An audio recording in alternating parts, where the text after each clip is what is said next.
Exactly. Because a lot of stress and a lot of our complications actually arise from the neglect that we have just our own self.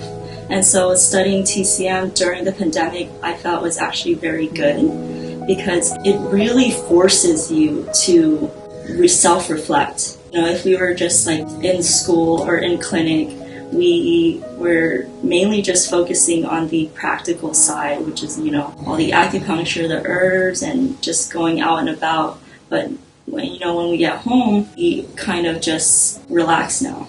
And we do the same things. We go through our same cycle of just living life and doing our 9 to 5 or just that always on the go and not really like sitting down in silence and reflecting.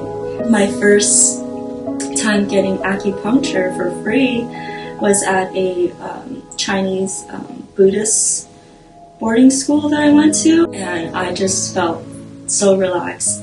I actually fell asleep, and after the second time getting it, so I was a sophomore, and I just decided that this is what I want to live for. I don't know, like it just really sparked my interest, or it just like woke up something inside of me that really just told me that, okay, this is like your purpose, like this is what you have to fulfill.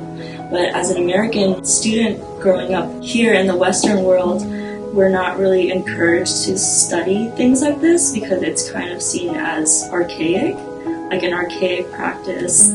So, the only thing that we actually really know is Western healthcare.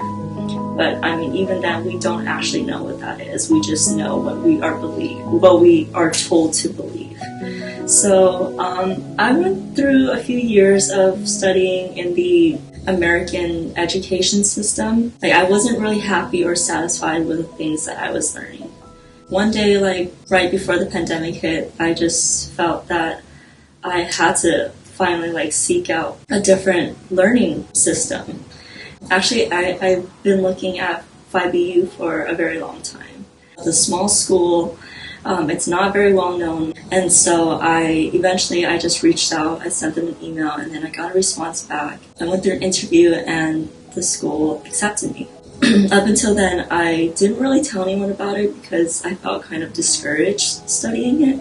And my family, my cousins aren't very encouraging of it either because they're more focused on developing a Western mindset of what health is. They're just constantly thinking, oh yeah, we have to move towards evolution of healthcare, we have to move towards science.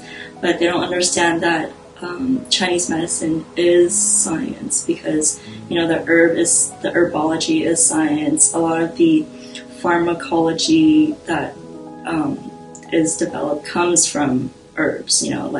These are just chemicals that are extracted from plants. And they don't understand that everything that in Chinese medicine is a real science. It's just a different subject. It's on the opposite spectrum of health. Because, there's two sides to everything. And Western world is on one side and Eastern world is on the other side. So it doesn't really require them to actually compare the two. It's really more of an understanding and knowing that these two exist individually and that they both have their purpose.